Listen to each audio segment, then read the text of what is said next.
I'm going to show you how to make this adorable patriotic color blocked apron in today's video. It's perfect for backyard barbecues, family entertaining, or simply just cooking in the kitchen. And it's reversible. Whether you're a beginner or an experienced sewist, I will walk you through step by step on how to create this adorable color blocked apron. Making it reversible means you get 2 looks for the same amount of time. It's a great seasonal project, and you can customize the design by choosing your own fabrics and colors that speak to you. Let's get started. I'm using Simplicity 8826 for my apron, and I chose the view that has the contrast pockets, necktie, and waist ties. I'm using 4 different fabrics for my apron.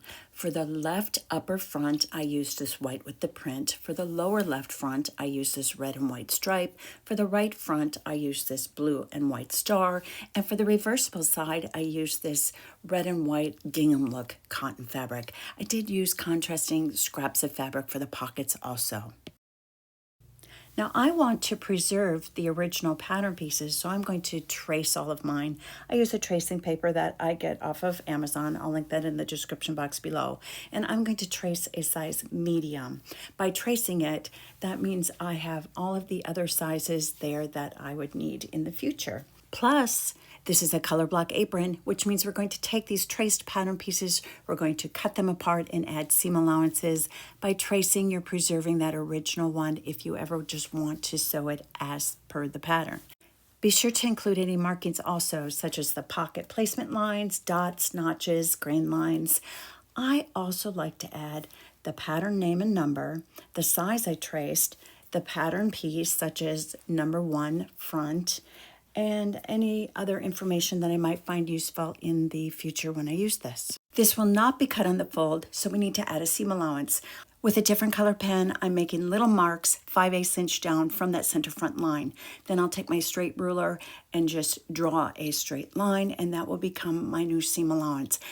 I like to write in 5/8 inch seam allowance and cross out that little marking I had to place it on the center front fold, just as a reminder to myself when I'm cutting out my fabric pieces. Guess what? You have to trace another one.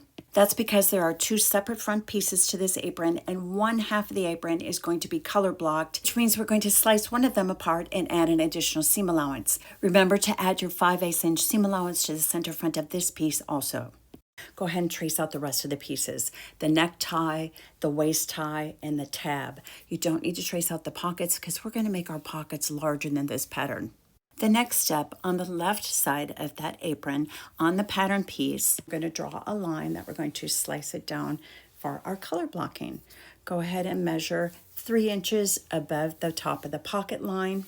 And if you did not trace the pocket lines, no worries. You're just going to trace from the top of the apron front down 14 inches and make a mark.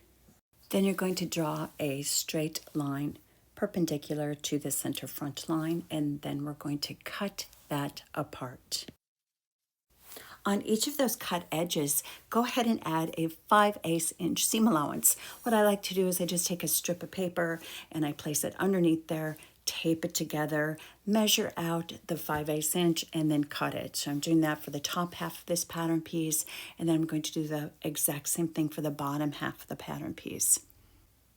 Once I have the strips of paper added, I go in with my seam gauge and I make marks 5/8 inch from the original cut line, and then I use my ruler to make a straight line, and then that becomes the new cut line. And then I write in there 5/8 inch seam allowance just as a reminder to myself when I'm putting this pattern together. Now it's time to cut out all your pattern pieces. The blue and white stars, that's my right front. Then I've got that top left front and the bottom left front. Because this apron is reversible, you will also cut out 1 full front piece on the fold of the fabric. Cut out 2 tie ends. I do like to cut my tie ends a little bit longer than the pattern piece. I like that extra length when I'm tying on my aprons. Cut 1 neckband and 1 tab. You also want to cut out 4 pockets. Use whatever fabric you want. I'm using contrasting fabric, and you will see this is the original pattern piece. I cut mine larger because, frankly, I like to be able to put my cell phone in my pocket. And so you're going to cut 4 pockets that are 9 inches height, 8 inches wide. Take the upper left front, place it right sides together with the lower left front, and we're going to stitch that seam using a 5/8 inch seam allowance. At the beginning and the end of the seam, be sure to use the back stitch to secure your stitches. Go to your ironing station and press the seam flat to set the stitches, and then press the seam open. Because this is going to be a reversible apron, those seams will be enclosed and we do not need to finish them. We now have one left front and one right front. Place the two together, right sides facing, along the center front seam. And then you will take it to your sewing machine and stitch that seam with a 5/8 inch seam allowance. Don't forget to use a back stitch at the beginning and the end of the seam to secure the seam. And back to your pressing station, where you're going to again press the seam flat to set the stitches and then press the seam open. Now it's time to work on the pockets. Take one pattern piece, turn it so the wrong side is up, and press over 1/4 inch to the wrong side. I've got my little table pressing mat. It's a wool pressing mat that I like to use for small pieces, along with my mini Oliso. Isn't that cute? And then once you've done that, place it right side up, and we're going to fold that top edge back 3/4 inches. Now you can press this in place if you want to. I just like to press the very edge because I'm trying to set it so that when I go to the sewing machine, I'll know where to stitch. If you prefer and you feel like it gives you more control over the fabric, use a pin or a clip. We just want to fold it back because we're going to go to the sewing machine and we're going to stitch that with a 1/2 inch seam allowance, as you can see I have done right there. Take your scissors and clip close to, but not through those stitches. It's just going to make it a little bit easier to remove some of that bulk when we turn it right side out. Use your fingers, press into those corners, and flip it right side out. If you need to, use a little point turner to get a sharper edge at the corners. Just be careful not to poke through the fabric. Place the pocket wrong side up and go ahead and press that seam that we just stitched. Now you're going to take all three sides and press 1/2 inch to the wrong side. I like to use my seam gauge, but there is this clover tool that many people like to use also. Continue pressing 1/4 inch to the wrong side on all three edges of the pocket. And once it's done, you're going to take it to the sewing machine and we're going to stitch that upper facing in place. All 4 pockets will be prepared the very same way. Then we're going to add them to the front of the apron. On the side of the apron that has the top and lower seam together, measure 3 inches down from that seam line. Then go to the side seam, it's a raw edge at this point, and measure 3.5 inches in. Go ahead and place your first pocket lining up those measurements. If you want to, you can mark them in place with a removable fabric pen. I'm not doing that. Once it looks straight, I'm just taking my pins and pinning it in place. Now you need to add the pocket to the other side of the apron. I find it easiest to just take my ruler and square it up with the existing pocket, and that is going to be where the top of the pocket goes on that side of the apron. Go ahead and make a little chalk mark. I know on the other one we didn't do that, but it's going to be easier when you're putting this together. And then on the side seam, again from the raw edge, measure 3.5 inches in, and that's where we're going to place the pocket. I put the pocket in place, and then just as extra insurance, I take my ruler and I place it across the top edge of both of them, and I just want to make sure they're even. Looks pretty good to me, so I'm going to go ahead and pin that other pocket in place. You know, the seam and the stripes and the stars make it look like it's not even. It's kind of an optical illusion, but trust me, it is even. I've measured. Now we need to add the pockets to the reverse side of the apron. From the hemline, measure up 16 3/4 inches, make a mark. I'm using chalk here. You can also use a pin. From the side seam, measure 3 1/2 inches in.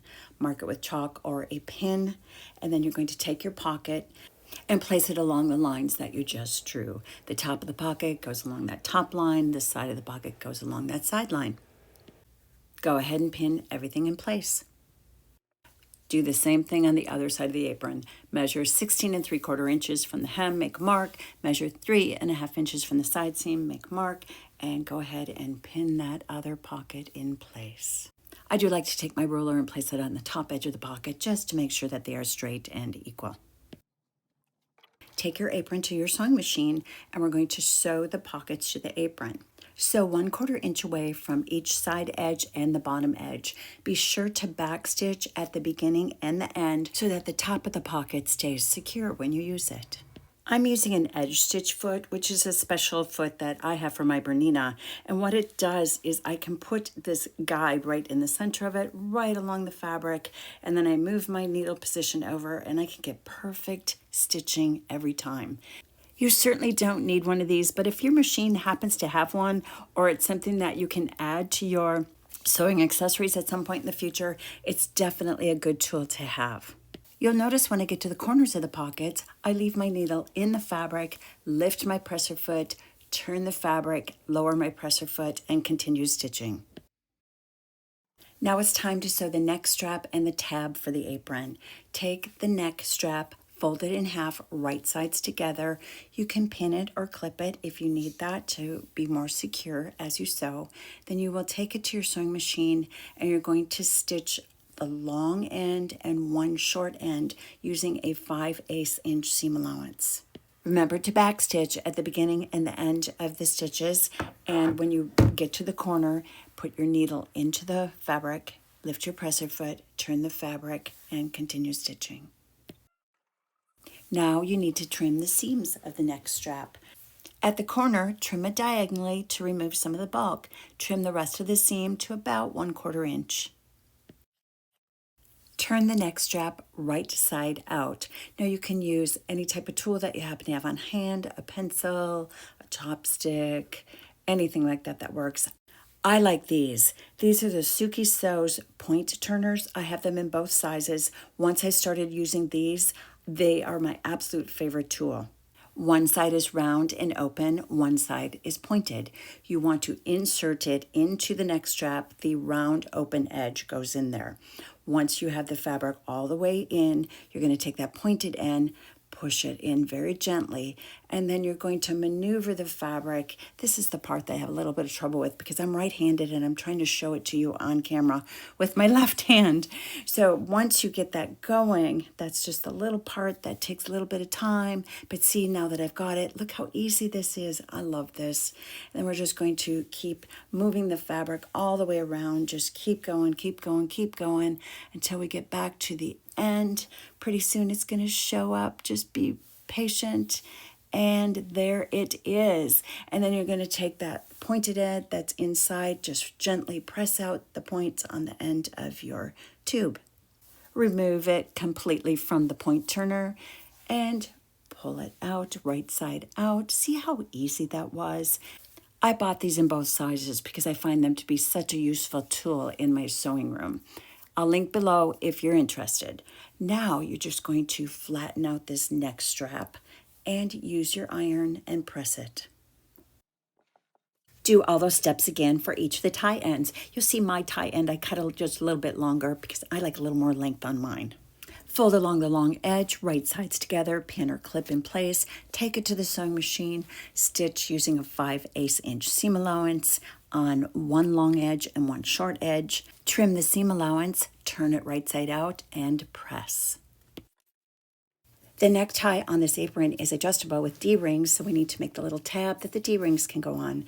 Fold it in half, take it to the sewing machine, stitch along one long edge, 5/8 inch seam allowance, trim it and turn it right side out and press. Take the tab and the two D-rings. Slip the D-rings through one end of the tab and fold the tab in half, keeping the cut edges even.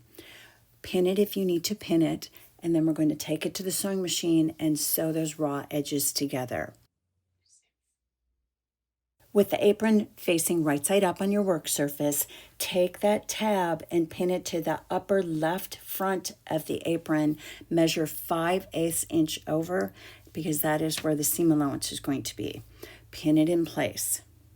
Eventually you will take this to the sewing machine and baste it to the apron. And because of the D-ring, you may need to use a zipper foot. The zipper foot is going to allow you to do that seam to get close to the edge of the D-ring.